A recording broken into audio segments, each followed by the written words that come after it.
Hi friends, welcome to my channel.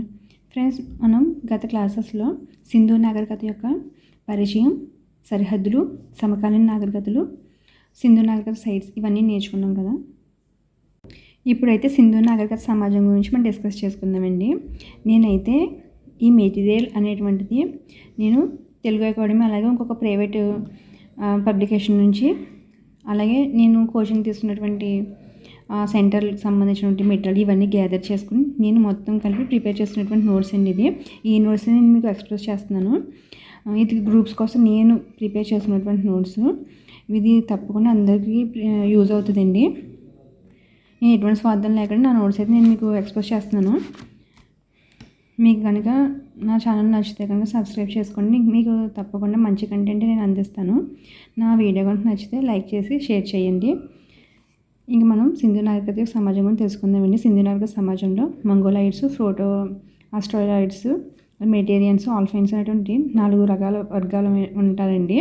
అయితే మనకి ఇవి మంగోలైడ్స్ అనేటువంటి అస్థిపంజరాలను బట్టి హరప్పాలో ఎక్కువ జనాభా నివసించినటువంటి జాతి ఏంటంటే మంగోలైడ్స్ జాతి అనమాట. ఇంకోటి ఏంటంటే హరప్పాలో అస్థిపంజరాలను బట్టి జనాభా అంటే మంగోలైడ్స్ అనేటువంటి ఎక్కువగా నివసించారన్నమాట. అయితే మనకి మొహంజోదారోలో ఈ మంగోలైడ్స్ ఒక పుర్రు బయటపడింది అనమాట. ప్రీవియస్ బిట్ అండి. నేను ఏదైనా బిట్ దొరికినప్పుడు ఏంటంటే వెంటనే నోట్ చేసుకుంటాను అనమాట. మనకి రివిజన్లో బాగా యూజ్ అవుతుందండి ఇది. అందుకని చెప్పేసి నేను ఇలా నోట్ చేసుకుంటాను అనమాట. తెలియని పాయింట్ ఉంటే. సింధు ప్రజల ప్రధాన వినోదం ఏంటంటే జోదం, పాచికలు మనకి తర్వాత కూడా వస్తుందండి. ఇది మెటీరియన్స్ ఉత్తర భారతదేశం నుంచి దక్షిణ భారతదేశం స్ప్రెడ్ అయ్యి స్థానికంగా ఉన్న జాతులంతా కలిసిపోయి ద్రావిడ జాతి అనేది పుట్టిందండి. మన తమిళంలో ద్రావిడులు అని అంటారు కదండి. సో మనకు ఆ జాతి ఎలా పుట్టిందంటే మెడిటేరియన్స్ అనమాట. మెడిటేరియన్స్ అనేటువంటి వారు సింధు నాగరికత లక్షణాలు అభివృద్ధి చెందిన కారణమైన ప్రజలు మెడిటేరియన్స్ అనమాట. వాళ్ళు ఉత్తర భారతదేశం దక్షిణ భారతదేశం స్ప్రెడ్ అయ్యి స్థానికంగా ఉన్న జాతులతో కలిసిపోయి ద్రావిడ జాతి అనేది పుట్టిందన్నమాట. ఇది మనకి మోడల్ పేపర్ చేసినప్పుడు కన్విషన్ పెట్టండి. ఇది నెక్స్ట్ మనకి ఈ 4 రకాలైనటువంటి ఈ జాతులు ఉంటారండి. మనకి సింధు నాగరికత సమాజంలో అయితే ఉన్నారండి. మనకి సింధు ప్రజల ఖనన ఆచారం అనేటువంటిది చూసుకుంటే కనుక సమాజంలో సింధు ప్రజల యొక్క ఖనన ఆచారం పూడ్చిపెట్టడం అనేది ఎక్కువండి. ఇది కూడా రావచ్చు. ఇది కూడా నాకు మోడల్ పేపర్ చేసినప్పుడు దొరికిన పెట్టండి. ఇది ఈ పక్కన ఉన్నాయి. ఇవి కూడా మీకు చెప్తున్నాను. ఇవి పెద్ద పేపర్స్ నేను చేసినప్పుడు దొరికిన బిట్స్ అనమాట. వీరితో పాటు వివిధ వర్గాల ప్రజలు ఉండేవారు అనమాట.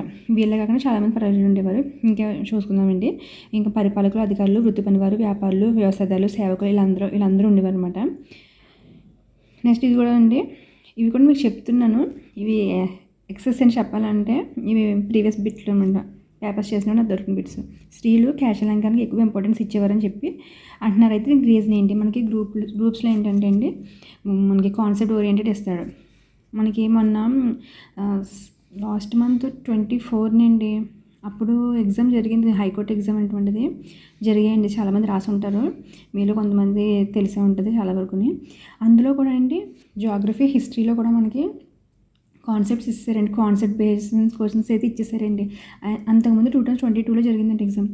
అప్పుడు అలా ఇవ్వలేదు పేపరు. 1 లైన్ క్వశ్చన్స్ ఇచ్చారండి. బట్ ఇప్పుడు ఏంటంటే కాన్సెప్ట్ ఇస్తారన్నమాట. అంత హైకోర్టు లాంటి ఎగ్జామ్స్ కూడా మనకి కాన్సెప్ట్ ఇస్తున్నారన్నమాట. అయితే ఎందుకని చెప్పేసి అడిగారండి. ఎందుకంటే స్త్రీలు కేశాలంకానికి ఎక్కువ ఇంపార్టెన్స్ ఇచ్చేవారు. అది మనకి ఎలా మనకి తెలిసిందని అంటే మొహంజోదారోలో మనకి కాంస్య నాటిగత విగ్రహం అనేటువంటిది దొరికింది కదండి. అక్కడ విగ్రహంలో జడ అనేది చాలా పొడుగ్గా ఉందండి. ఆ విగ్రహంలో మీకు గూగుల్ చేస్తే కానీ మీకు కనిపిస్తుంది. మనకి వస్తాయి కదా గూగుల్లోని, చూడండి ఒకసారి. విగ్రహంలో జడ చాలా పొడుగుగా ఉందన్నమాట. సో పురుషులు పొడవైన గడ్డం ఉందండి పురుషులకి. సో మనకి బాలుడేమో ఉంగరా జుట్టు కలిగి ఉండేవారంటే అండి. కాబట్టి వీళ్ళు కేశాలంకానికి ఎక్కువ ఇంపార్టెన్స్ ఇచ్చారని చెప్పేసి అని అంటున్నారు అనమాట. నెక్స్ట్ ఏంటంటే వీరితో పాటు పరిపాలకులు, అధికారులు, వృత్తి పనివారు, వ్యాపారులు, వ్యవసాయదారులు, సేవకులు అందరూ ఉండేవారనమాట. సుగంధ ద్రవ్యాలను రుబ్బు కొరకు రుబ్బురోలు వాడేవారంటండి. సింధు నాగరికత సమాజంలో ఆ రోజుల్లో కూడా రుబ్బురోలు ఉంది. మనకి ఇప్పుడు కూడా ఉంది కదండి. అంటే అది అప్పటి నుంచి క్యారీ అయిందనమాట మనకి ఇప్పుడు వరకు. ఆటలు ఎక్కువగా చదరంగం లేదని శత్రుంజన్ అని అంటారు. ఇది కూడా ఇంపార్టెంట్. శత్రుంజన్ అనమాట అండి. చదరంగం అనొచ్చు లేదా శత్రుంజన్ అనొచ్చు. శత్రుంజన్ అంటే చదరంగం అనమాట. అంటే మనకి చెస్ అనమాట అండి. వృత్తి ఏంటంటే సమాజంలో చేపలు పట్టడం అనమాట. నెక్స్ట్ అంటే ఉన్నత కుటుంబాలు, ధనవంతులు పెద్ద పెద్ద భవనాలు ఉండేవారంటండి. మిగిలిన వారు చిన్న చిన్న ఇల్లులో ఉండేవారు. సేవకులు పూరు గుడిసెల్లో ఉండేవారు అనమాట. ఆనాటి సమాజంలో జనం ఎలా నివసించేవారంటే ఇలా పెద్దలలో ఉన్నత కుటుంబాలు, ధనవంతులు, మిగిలిన వారు చిన్న చిన్న ఇళ్ళల్లోనూ సేవకులు పురుగుడుసులు నివసించేవారు అనమాట. ఆహారం చూసుకుని శాకాహారం ఉండేదండి, మాంసాహారం ఉండేది. అయితే శాకాహారం ఏమి తినేవారంటే వీళ్ళు పాలు, పండ్లు, కూరగాయలు, గోధుమలు, బార్లీ తినేవారండి. మాంసాహారం అయితే ఎద్దు, గొర్రెలు, గేదెలు కూడా ఉపయోగించేవారంటండి. పందులు, చేపలు, ఆంబోతులు, చేపలు అంటే ఉప్పు నీటి చేపలు ఉన్నాయి, మంచినీటి చేపలు కూడా వాడేవారంట అండి. అంటే మాంసాహారం ఎక్కువ ఇష్టపడేవారండి వీళ్ళకి. ఇప్పుడు కూడా మన సమాజంలో ఎక్కువ నాన్ వెజ్ ప్రియులు ఎక్కువ మంది ఉంటారు కదండి. కాకపోతే మనం ఏంటంటే ఇక్కడ ఎద్దులు, గొర్రెలు, గేదెలు, పందులు, చేపలు, ఆంబోతులు కూడా పెంచేవారంటండి. నెక్స్ట్ ఏంటంటే అండి జంతుబళ్ళు ఇచ్చేవారంటండి. అంటే ఇప్పుడు సమాజంలో కూడా జంతుబళ్ళు ఉన్నాయి. అవి ఇప్పటి వరకు క్యారీ అవుతూ వచ్చాయన్నమాట. అయితే సమాజంలో పరిస్థితి ఎలా గుర్తించేవారంటే వాళ్ళ అంటే మనకి ఇప్పుడు ధనవంతులు పేదవారిని ఎలా గుర్తిస్తుంటే ఎలా అంటే ఇల్లు లేదా గృహాలను బట్టి వాళ్ళు స్థితి గుర్తించేవారన్నమాట. నెక్స్ట్ ఖనన పద్ధతులను బట్టి కూడా గుర్తించేవారంటండి. ఇది మనకి రియల్ చూడండి, ఖనన పద్ధతులను బట్టి. అయితే ఈ ఖనన పద్ధతి మీద పరిశోధన చేసింది ఎవరనంటే ఖనన పద్ధతుల మీద మాత్రం పరిశోధన చేసింది సర్ మార్టిమర్ వేలర్ అంటండి. ఈయన పరిశోధన చేశారంట. మనకి ఇంతకుముందు కూడా మనకి మార్టిమర్ వేలర్ అనేటువంటిది ఎక్కడ వచ్చిందంటే అండి దేవాలయం లాంటి భవనం అనేది మొహంజదారోలో బయటపడింది. దాన్ని కనుగొన్నది అనేది మార్టిమర్ వేలర్ అండి. నెక్స్ట్ మత విశ్వాసాలు ఉన్నాయంట. ఆనాటి ప్రజల్లో కూడా మత విశ్వాసాలు ఉన్నాయి. దెయ్యాల మీద నమ్మకం కూడా ఉందంట. పునర్జన్మ సిద్ధాంతం మీద నమ్మకం ఉండేదంటే ఆ రోజుల్లో సింధు నాగరిక సమాజంలో వాళ్ళకి పునర్జన్మ మీద కూడా నమ్మకం ఉందంటే. నా వీడియో కనుక మీకు నచ్చితే లైక్ చేయండి. ఇలాంటి మంచి వీడియోస్ కోసం సబ్స్క్రైబ్ చేసుకోండి.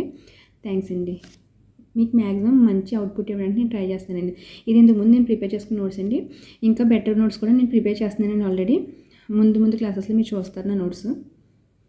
మీరు కూడా ఏంటంటే నోట్స్ మీరు ఓన్గా నేను చెప్పింది విని మీరు ప్రిపేర్ చేసుకోండి. మీరు రాసుకుంటే కనుక మీకు రేపొద్దున మనకి నోటిఫికేషన్ పడింది అనుకోండి గ్రూప్ లాంటిది కానీ వెంటనే మనకి రివిజన్ బాగా యూజ్ అవుతుంది. ఇప్పటి నుంచి మీరు డైలీ పెట్టిన క్లాసెస్ అన్నీ కూడా నేను అప్లోడ్ చేసిన క్లాసెస్ అన్నీ కూడా మీరు నోట్ చేసుకోండి.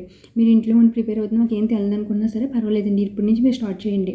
తప్పకుండా అప్పటికి మ్యాక్సిమం అంతా కవర్ చేసుకుందామండి మనం.